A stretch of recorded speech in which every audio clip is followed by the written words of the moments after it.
Le 28 janvier dernier, j'ai eu le plaisir de vous présenter une causerie biblique sur le Joseph du Premier Testament, une longue histoire que l'on trouve dans les derniers chapitres du livre de la Genèse. Quelle histoire, mes amis! Une histoire qui met en scène 12 frères, leur père Jacob et bien d'autres personnages. Une histoire où s'agitent 1001 émotions, jalousie, envie, orgueil, désir de vengeance, mais aussi pardon. La fraternité est un bien long apprentissage. En résumé, Joseph, le 11e frère de la fratrie, suscite la jalousie et la haine de ses aînés. Il est le préféré de son père, Jacob, et il a, faut le dire, une certaine tendance à la vantardise. Alors, quand l'occasion de se débarrasser de lui se présente, ses frères ne la ratent pas.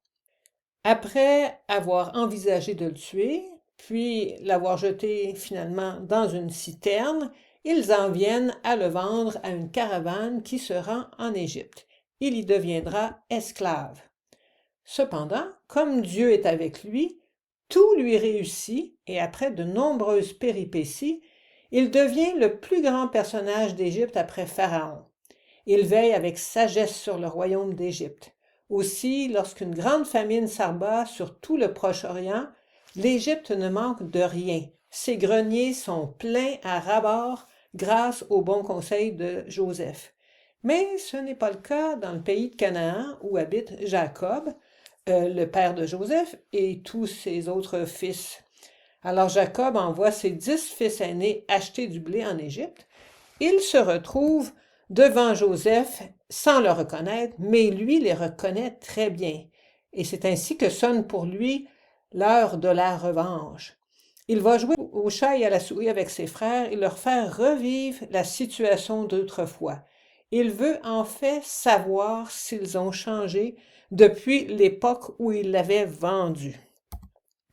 Ce sera un peu long de vous raconter tous les détails de son piège, mais sachez qu'à la fin, ils se retrouvent en position de décider du sort de leur frère le plus jeune, Benjamin. Il faut savoir que Benjamin, qui est vraiment le 12e des fils de Jacob, est aussi, tout comme Joseph, un de ses enfants préférés. Alors, est-ce qu'ils vont vouloir se débarrasser de Benjamin comme ils l'avaient fait autrefois pour Joseph? Finalement, non.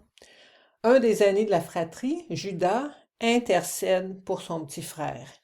Il fait valoir que son vieux père Jacob ne se remettrait pas de la perte de son 2e fils préféré. Et il ne veut surtout pas lui faire vivre cette douleur extrême. Et là, il plaide pour toucher le cœur du grand vizir d'Égypte, il ne sait pas que c'est son frère. Il va faire tout un plaidoyer en faisant valoir que la néphesh de Jacob est liée à la néphesh de Benjamin. Qu'est-ce que c'est la néphesh? C'est en quelque sorte l'âme de la personne.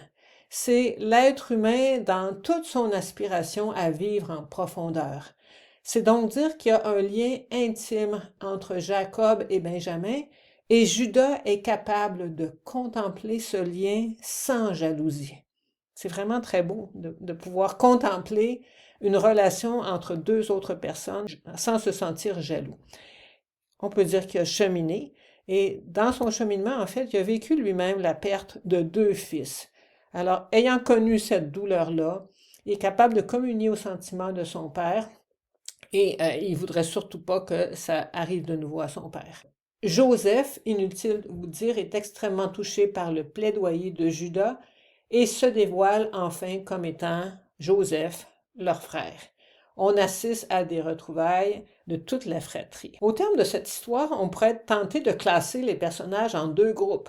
D'un côté, les bons, Jacob, Joseph et Benjamin, et de l'autre, les mauvais, les frères. Mais c'est pas aussi simple que ça. En fait, chacun des personnages est à la fois victime et coupable de tort envers les autres. Et tout le monde avait besoin de cheminer pour surmonter la jalousie, l'orgueil, la colère, la haine, la violence, le désir de domination. Tout le monde avait à cheminer. Donc, ça nous rejoint nous aussi parce qu'on est tantôt l'un, tantôt l'autre.